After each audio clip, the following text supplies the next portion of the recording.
Let's have a look at some shaping techniques. So I've got here 8 shaping techniques that I'd like you to try. You don't have to do all of the shaping techniques on each petal, maybe just 2 or perhaps 3 on the larger petals. The first technique is to tuck into a fan and to twist, which we already looked at earlier in the video. Now we are working on stretching the petal, and we can do that between our thumbs very gently. The next technique is ruffling, and this is one of my very favorite shaping techniques. You use a small skewer, one of the orange sticks, or you could use even something larger like a paintbrush or a pen. You roll the petal onto the skewer and then you kind of crunch the edges together. And then you can leave them crunched or pull them apart. This next one is flaring. And to flare, you stretch in the middle of the petal. And flared petals look very nice. Now we're going to cup the petal. And to cup the petal, you stretch between your thumbs toward the base of the petal. And this will, if you cup all the petals, it will give you a poppy shaped like a chalice. Finally, we're going to look at what to do if you, actually, right now we're going to be veining. And when you vein, you use your bottom fingernail to make ridges, and the ridges show up on the top, which is very cool. And after I've veined, we can cup, we can shape, we can stretch. So here we are doing several different techniques on one of the larger petals, which looks great. Now, what happens if you accidentally are shaping and you tear a petal? Well, it's no big deal. Petals tear in nature all the time.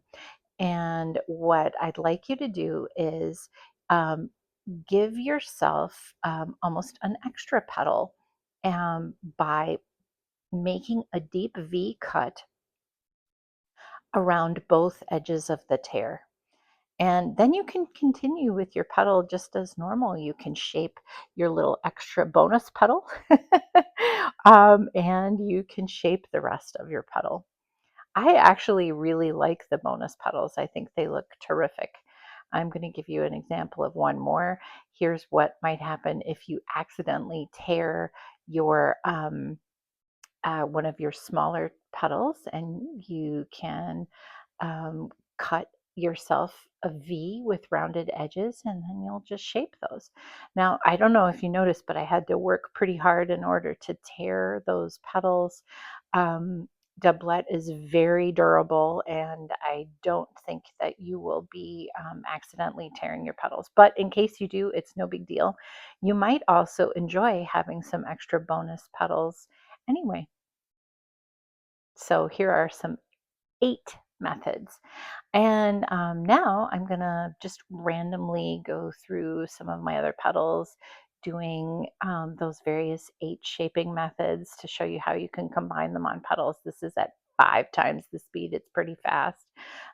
So let's see here. I'm cupping and flaring, and here I'm ruffling with the skewer. I also am doing some veining, stretching and cupping, doing a ruffle. This petal is going to end up being fairly cupped in one section and then not cupped at all in another. The oriental poppies are quite cupped, but the Icelandic poppies are not. What I'm doing now is I'm testing the bases of the fan to see whether the glue is sticky enough. The If it's not sticky, apply a little glue and then let that get tacky. But for the petals on the left, they were ready.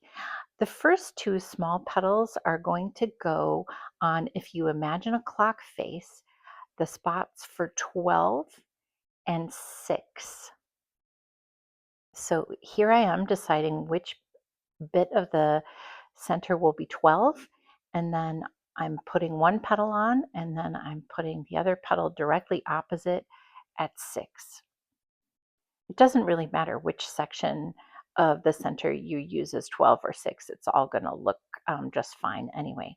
And now, after you've done 12 and 6, your last 2 petals are going to go, if you imagine a clock face, at 9 and 3. So here I'm putting one petal on at 9, and I'm getting that larger petal very, very close around the wire. Everything is going to be around or at the wire and then pressed tightly to the bottom of the center. And here I am doing the same thing with the other petal at the opposite side at 9. And then I'm doing some additional crunching and pressing and the reveal. I think this flower looks terrific. I'm doing a tiny bit of styling. Don't do what I do. Leave the styling for the next day when the glue is all dry. But I'm just pressing everything to make sure that it's going to stay together. And I think it looks great. Now, let's say you've let your petals dry or they need a bit more glue, they're not sticky anymore. You can put additional glue on, but then let that glue sit for a little while so it's tacky. And then you're going to do the same thing, petals at 12 and 6, and then 9 and 3. By far, the hardest part of this whole poppy making process is letting your poppies dry before you futz with them. Don't futz with them. If you've gotten to this point, just stand them up in a vase and let them dry.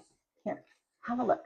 One thing I like to do is if the outer petal has dried into a semicircle like this, that's fine. I mean, you can pinch it together again if you like, but I like to get the bottom of the semicircle pressed really tightly to the wire, and that helps the petal really unfold.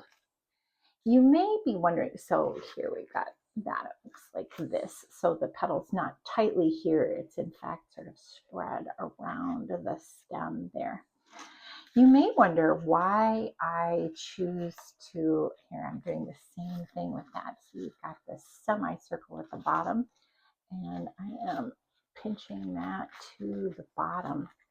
You may wonder why I assemble these poppies upside down. It probably seems kind of silly. If I am looking at the poppy while I'm putting the petals on, I can get really distracted and kind of play with them too much. And the thing that we like about poppies is that they're free. And if I mess with the petals too much while they're going on the flower, then it disturbs the glue, it disturbs the petals, they might tear, that kind of thing. What I prefer to do is assemble them face down, put the petals on exactly the way I've taught you with the 12 to 6 and then 3 and 9, and then I get a reveal. And I love the reveal. But this is pretty.